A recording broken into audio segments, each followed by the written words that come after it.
can be said about the Aryan man? The history is not already told. The struggle imprinted in their bodies, the persecution lingering in their soul. What can be said about... Hello, my name is Harold Covington. Now, I'm the public spokesman for the Northwest Front. I'm also the author of the 5 Northwest Independence novels that you may have heard of. These novels, in the order in which they are written, are The Hill of the Ravens, A Distant Thunder, A Mighty Fortress, The Brigade, and Freedom's Sons. They're all available online in ordinary book form, and if you want to drop me an email at nwnet@earthlink.net, I'll be glad to let you know how you can get a hold of them. In fact, I might even be persuaded to send you a free copy or two in PDF format.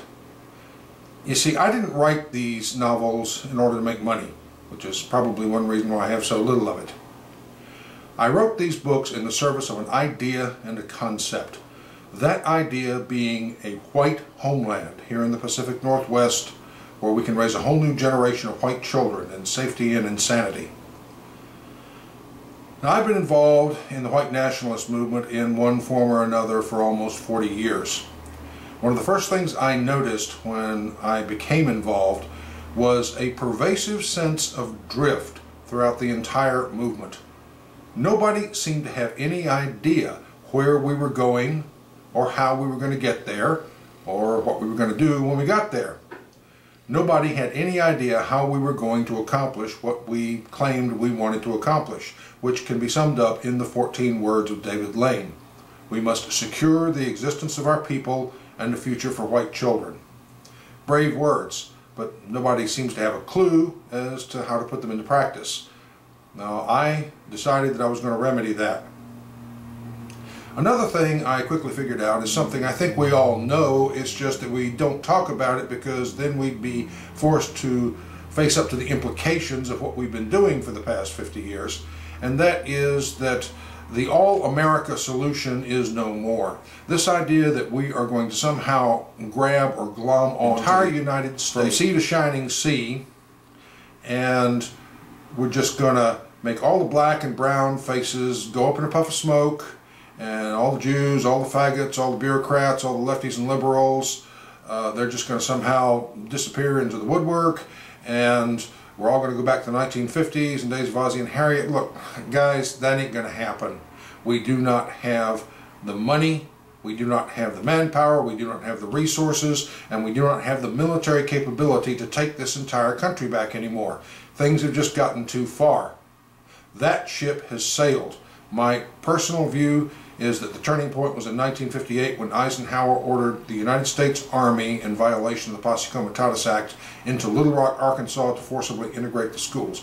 That was the time when the white man should have taken up arms to resist again, like we did in 1861.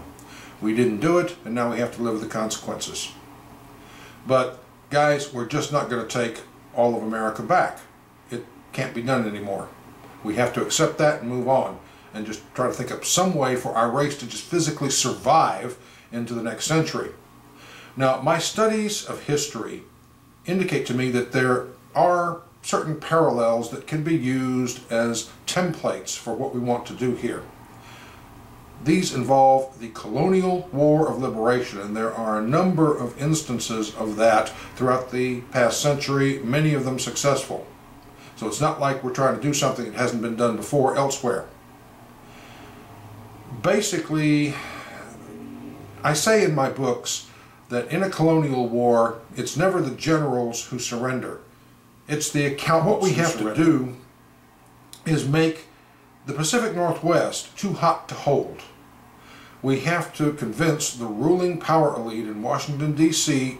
that it's simply no longer worth it to try and hold on to the Northwest. This is what you do in a colonial war. You detach a certain portion of territory from the control of a ruling power that no longer has either the resources or the will to keep it.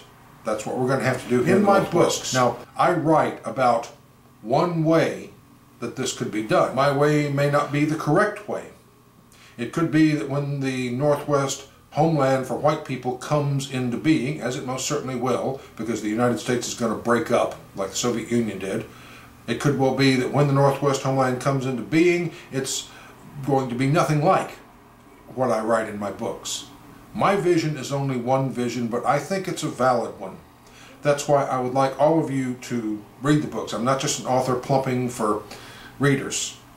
These books contain information that I think the white man needs to know, but beyond that, we have never really thought about what we're going to do after the day of victory. We've never really created a vision of what kind of society we want to make for our children and for our posterity and for the sake of civilization, other than maybe some vague Pat Boone style vision of the 1950s. Take a look at that hitherto unexplored subject.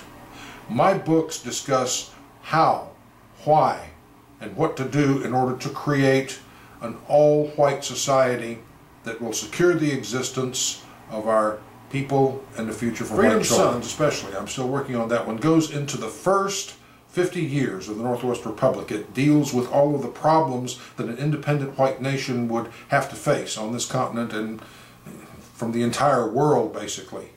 I have some experience with that type of situation because I spent 2 years in Rhodesia before it became Zimbabwe. So I know whereof I speak here. All in all, people, really, I say again, I'm not just a writer who wants people to read my books. I wrote these books for a reason. Some people have described them as how-to manuals. Well, you can take a look and see what you think. But really, these books contain knowledge that you have to have if you are a white nationalist and if you are concerned about the 14 words. Get them, read them, and act on them. Of course, you do need to remember my novels are just fiction.